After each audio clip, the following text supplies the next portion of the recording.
You sound like a Nazi. I mean, why do you say that? That's literally what Nazis would have said in World War II. They would have literally articulated their hatred of Jewish people and the reasons why in exactly the way you've just done. I don't have a hatred for Jewish people. You do? I don't like a religion that says that they're better than other people. And what's that? Well, you do. What is going on, everybody? Welcome back to The Blue Lens. Now, before we get into this one, let me be very clear.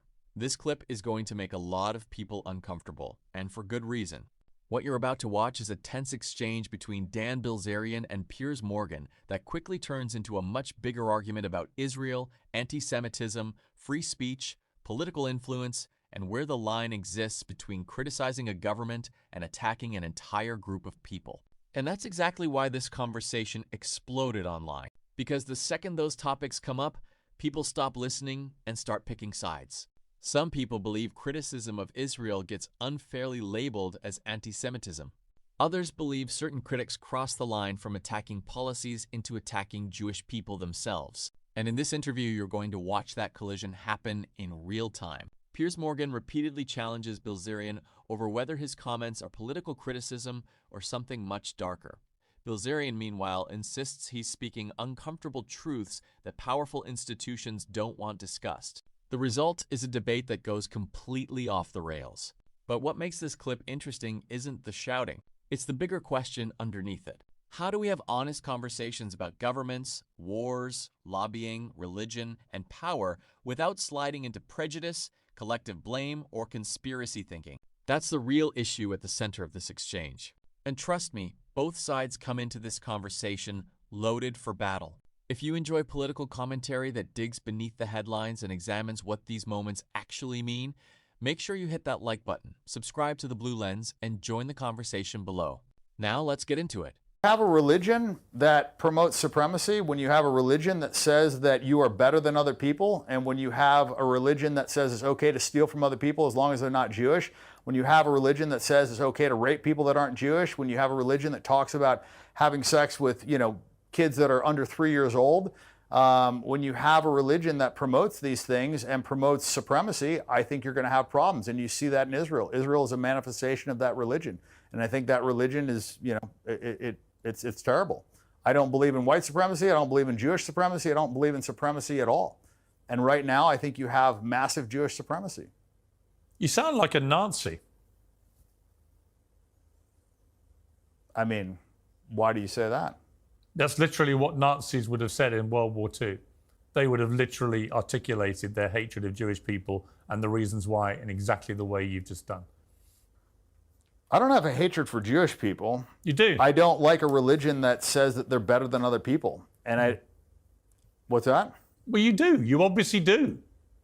It's blatant. No one watching this will draw any other conclusion. I'm staggered about how brazen you've been. Well, yeah, I mean, I don't like it when people think they're better than other people. And you see that in Israel, and they're acting like that, and they're treating Palestinians like second-class citizens. They're treating them like subhuman beasts, and it sells that in their Talmud. So it says if you are not a Jew, that you are basically subhuman. And I don't think that Judaism and Christianity go hand in hand. I mean, they believe that Jesus is in hell burning in human shit, and they believe that the Virgin Mary is a whore. So I don't think those are two religions that really intersect very well. But we've been programmed that they do, and we've been programmed that it's okay and that Jews are the chosen people, and I just disagree with that. I think everybody's equal. Do you even comprehend how this interview is going to play out when it airs? Yeah, I'm sure it'll be bad. But, my opinion is not politically correct, but I believe that is the truth. You're living in Qatar now. Well, that's where I'm at right now. I'm not living here, but visiting. Right. Is it the case that you feel safer to spew this kind of stuff from Qatar than you would spewing it in the United States? Well, I mean, I've had a lot of Jewish people attack me since I started standing up in support of Palestine. When I started saying things that were against Israel, I found that I had my Jewish business manager tried to extort me. I had lawyers do things that were illegal, and I found a lot of just hatred from the Jewish community because I was speaking out against a genocide. And that really opened my eyes to what's going on. You know why Jewish like I people... said, rarely is it the case that people on the right side of history are the ones that are trying to silence people. Yeah, the reason Jewish people may dislike you is because of your obvious hatred for them and everything they stand for. I mean, you've literally spent the last 20 minutes on an anti-Semitic rant that makes Kanye look like a choir boy.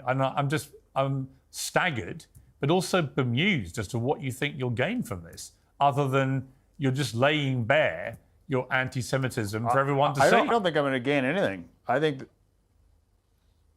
it'll be horrible for me, but it's what I believe. I don't think that Jews like Christians, and you see it when they killed them during the Holodomor, the Bolshevik genocide. I mean, the Bolsheviks, the leadership was 84% Jewish, and they were just mass killing Christians, and nobody talks about that. Let me just ask you one more time. Let me just ask you one more time, to be honest. History books don't cover that. Right, let me just ask you one more time, just for clarity. And I think you should be honest. But do you hate Jewish people? No, I don't. Then why do you spew such hatred about them? Well, I don't like what they've done. I don't like what their religion preaches. I don't like what's going on in Israel. I don't like their influence over our government. So, What do you like about Jewish people? I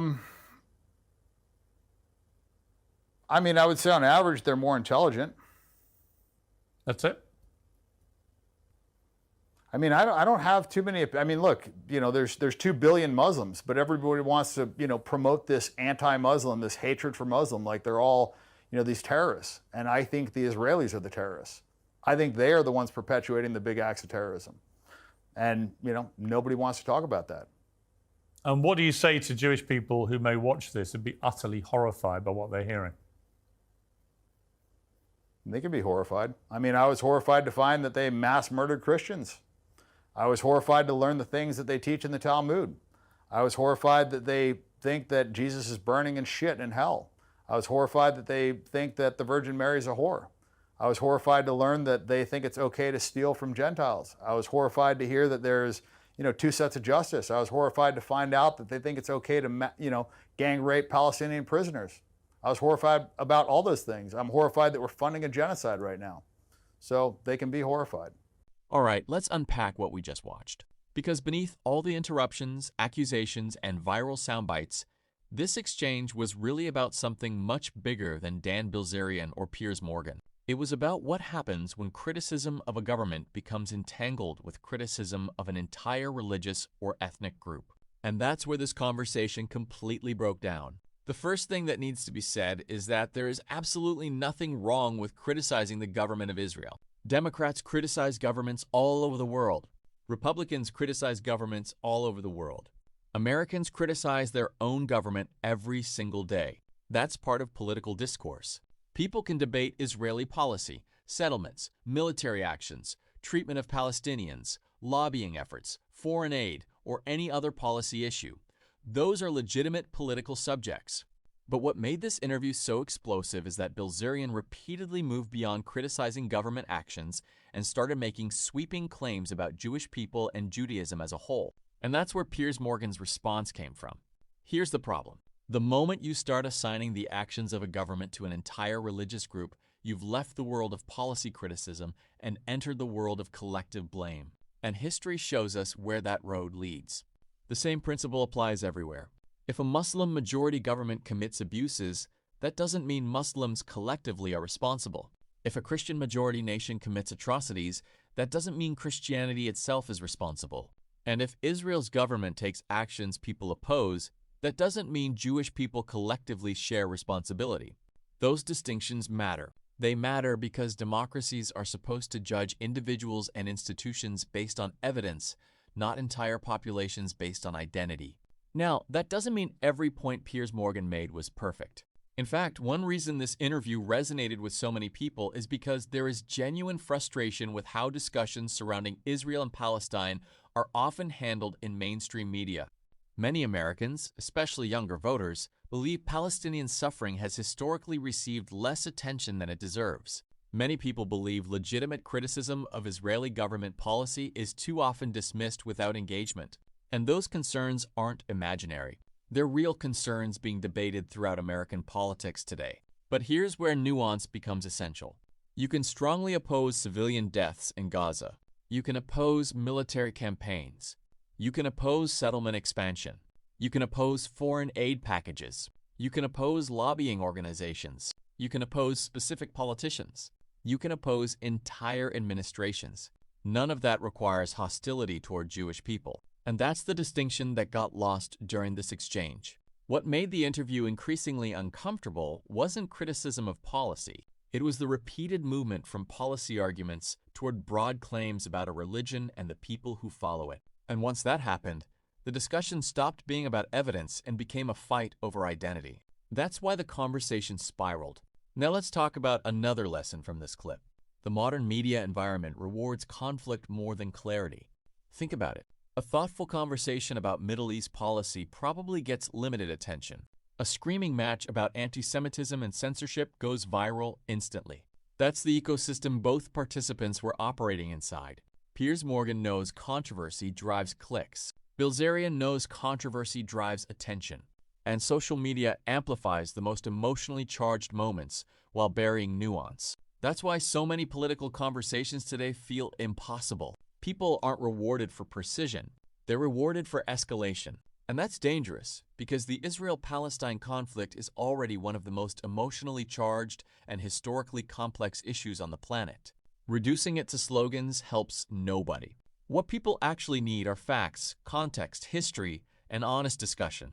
Not tribal warfare, not collective guilt, not broad accusations directed at entire populations.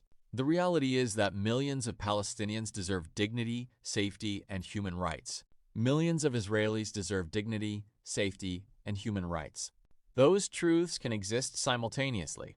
Supporting one group's humanity does not require denying another group's humanity. And that's where political conversations become productive instead of destructive. Another thing worth noting is how quickly accusations can shut down meaningful discussion. Labels matter. Anti-Semitism is real. Islamophobia is real. Racism is real.